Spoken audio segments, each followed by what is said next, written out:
तो देखिए अगला टॉपिक जो हम करा रहे हैं वस्तु के मूल्य, उपभोग, खपत और व्यय पर आधारित, यानी व्यय जो भी हम खर्चा करेंगे उस पर आधारित हम क्या करेंगे, सवाल कराएंगे। तो लिखे पहला सवाल इसका, पहला सवाल, चीनी के मूल्य में 25% की वृद्धि हुई।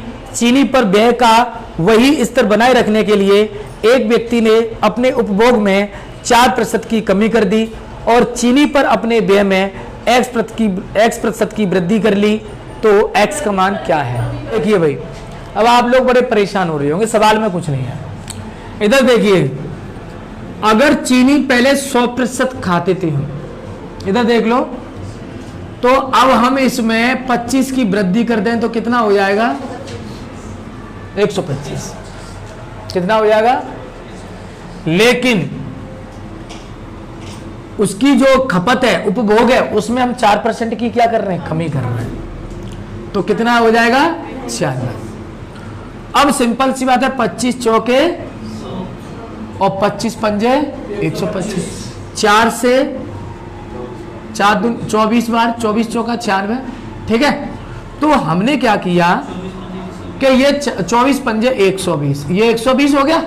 अब वो जो वृद्धि कह रहा है कि हमने उसमें वृद्धि कर ली, तो x% की वृद्धि करी थी ना, वो ये वृद्धि है। अब ये वृद्धि कितनी आ गई? 20%। कितनी आ गई? 20। तो ये जो 20% है यही x का मान होगा, यानी यही 20% की वृद्धि है। देखिए अगला सवाल है, पेट्रोल की कीमत 28% बढ़ गई। कोई व्यक्ति अपने खर्च को केवल 22% बढ़ाना चाहता है, उसे अपनी खपत को लगभग कितने % कम करना होगा? देखिए बोर्ड पर, तो बड़ी सरल सा सवाल है। जैसे मान लो इधर देखो, पहले अगर मैं इसे 100 मानूं और 100 में मैंने 28% बढ़ाया तो कितना हो जाएगा? 128 हो जाएगा। लेकिन मैं तो भाई 122 ही करना चाहता हूं, तो ये देखूंगा कि मुझे कितने की यहां पर कमी आ रही है। तो जो कमी आ रही है वो आ रही है 6 की, ठीक है। तो मैं कमी प्रतिशत निकाल दूंगा। क्या निकाल दूंगा? कमी प्रतिशत निकालने के लिए 6/128 गुणा 100, ठीक। तो 6 से हमने 6 दूनी कटेगा ही नहीं है, 2 से 3 बार, 2 से 2 6 के 12, 2, तो ये आ गया 300। 300 में अब देना डिवाइड करो, अब ये 4 से कट जाएगा, खैर 4 से 16 बार और ये 75 बार कट जाएगा,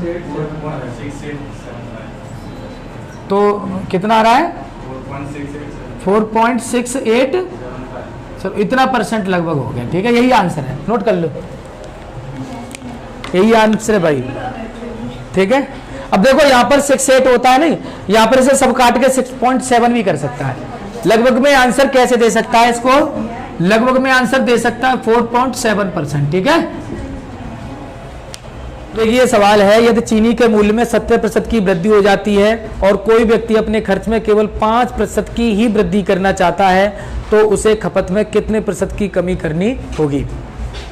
तो देखो भाई बोर्ड पे सवाल, आप लोग नहीं कर पा रहे हो, उधर देखें, हमने 100 माना, 100 मान के अगर मैं इसमें 17 की वृद्धि करता हूं तो कितनी हो जाएगा भाई? 117 हो जाएगा। अब लेकिन वो तो चाहता है कि वृद्धि कितनी हो? केवल 5% ही वृद्धि होनी चाहिए। ये 70% की उसने चीनी की मूल्य में वृद्धि होगी, लेकिन वो केवल 5% चाहता है, तो ये कितना हो जाएगा? 105। अब ये देखो कि इसमें कितनी कमी करनी पड़ेगी मुझे, तो यहाँ मुझे अपनी खपत में जो कमी करनी पड़ेगी वो आप देखेंगे, यहाँ से कितना बचेगा? 12, ठीक है। अब मुझे कमी प्रतिशत निकालना पड़ेगा। क्या निकालना पड़ेगा? कमी प्रतिशत। तो 12 बटे किससे कमी करेंगे हम? 117 से, और % बना लो भाई, ठीक। तो काट पीट कर सकते हो, तो ये 3 से कट जाएगा, 3 से 4 बार, 3 से कट जाएगा, 3 3 9, 3 9 27। अब ये कटने वाला है नहीं है, क्योंकि पॉइंट में ही लगभग जाएगा ये, ठीक है। अब डिवाइड करोगे, देखिए यहाँ डिवाइड करोगे तो 39 1 39, ठीक है। अब यहाँ से 1 बचा, तो अब जा ही नहीं रहा है, इतनी बार चला गया, 10 बार तक चला गया, यानी 390 तक चला गया। कहाँ तक चला गया? 390 तक। फिर 10 बचा है, 10 बचा है। देखिए कैसे, आप लोग नहीं समझ पा रहे हो, इधर देखो, मैं यहाँ 39 का दे रहा हूँ, तो मैं 10 बार डिवाइड करूंगा तो ये हो जाएगा 10 बार 390। भाई 39 धारे 390 होता है, तो इसमें से कितना बच जाएगा? 10।